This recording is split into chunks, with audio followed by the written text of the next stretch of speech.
Hi, just to quickly introduce myself, my name is Yen and I am currently an intern organizer for TIGRA, which is a nonprofit organization based in Oakland working on immigrant and human rights. Recently, I've been organizing in the city of Mountain View to put on a community forum on the new deferred action policy that's going to affect Dreamers. And just to answer a couple of your interview questions, I believe the first one was about my thoughts on undocumented immigrants and specifically API undocumented immigrants. And my thoughts on that is that um, there was a time in history when there was no such thing as undocumented immigrants, because if there was, that would mean the Europeans who first arrived to America would be considered undocumented, and the only ones who would be exempt from that would be Native Americans, because as we know, they are the indigenous people of this country. So it wasn't until the late 1800s that the US began to regulate immigration to the country, and most people might not realize it, but APIs, or Asian and Pacific Islander folks, were the first to be affected by one of the most significant federal regulation on immigration, and that's the Chinese Exclusion Act. And this act, discriminated against APIs, ruling that they're undesirable while Europeans were more favorable as citizens. It wasn't until the mid 1900s that this was finally eliminated. And because of this historical context, we find that APIs are relative newcomers to the US. And just a couple of years ago, it was estimated that out of 12 million who were undocumented in the US, 12% were APIs, despite that we only make up about 5% of the US's total population. Um, Even in the UC system, the University of California, APIs make up 40% of undocumented students who are enrolled at a UC campus. Um, and the way that the media often portrays immigration and those who are undocumented, it's by focusing, the spotlight specifically on Latino or Hispanic groups.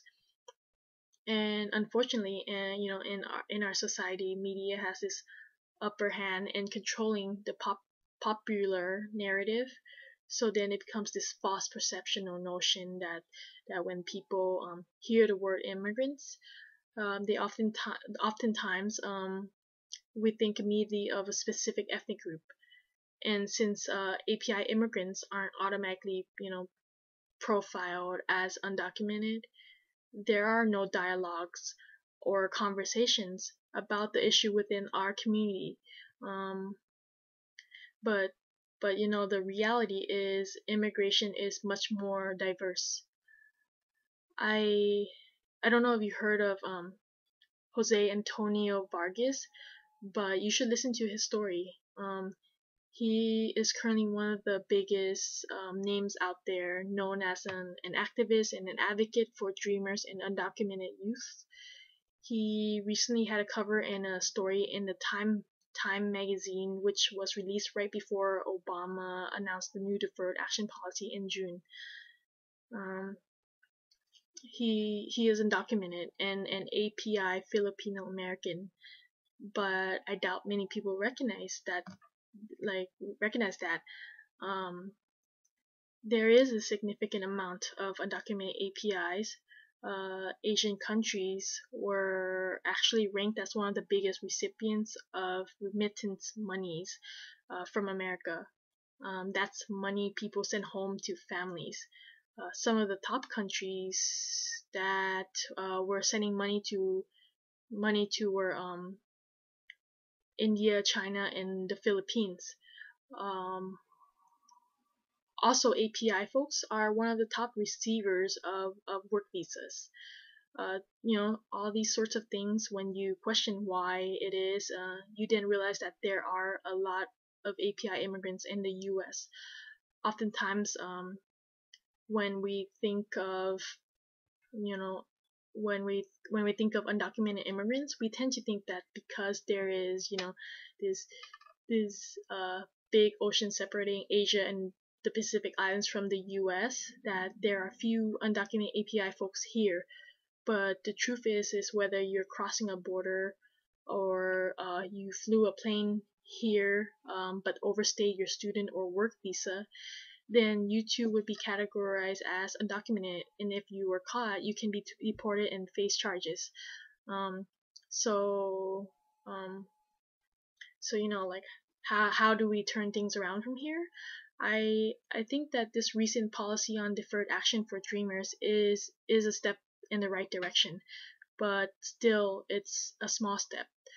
We need immigration reform because it will affect anyone who emigrated from elsewhere, who came here for new opportunities, who share similar struggles and dreams, and the ability to contribute to this country.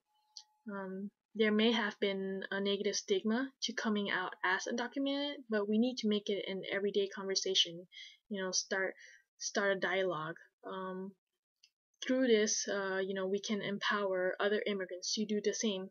With more voices, it makes us stronger and a community that can no longer be ignored. It is complicated, it's no doubt, because being undocumented comes with risks. And so society has forced them to live in shadows to become invisible. So how is it that we can address this issue? I think this time, right now, is critical. A movement is already starting, so we need to come together as allies, as streamers, and other immigrants to push for change. Deferred action is not legalization, but together we can make ourselves heard and ask for our greater needs to be met. Um, but furthermore, I think we need to look at the root causes of migration. Immigrating to an entirely new and different country isn't an easy decision. It takes a lot of sacrifices and it includes a lot of struggles to do so. So why is it that people leave a country to go to another? Um, One of the leading factor is for economic reasons. Maybe they can't find a job back in the country to support themselves, support themselves and their family. So the yeah but the organization that I'm currently interning for, TIGRA, which is in Oakland, we focus on working with not only newly arrived immigrants here in the country, but also their communities back in their home country. We work transnationally because we understand that newcomers continues to maintain deep ties to their home communities, and by making economic choices that matters, we can sustain communities across borders, and one day, make migration no longer a necessity, but a choice. And once that happens, then maybe immigration wouldn't be such a hot and controversial topic as it is currently now.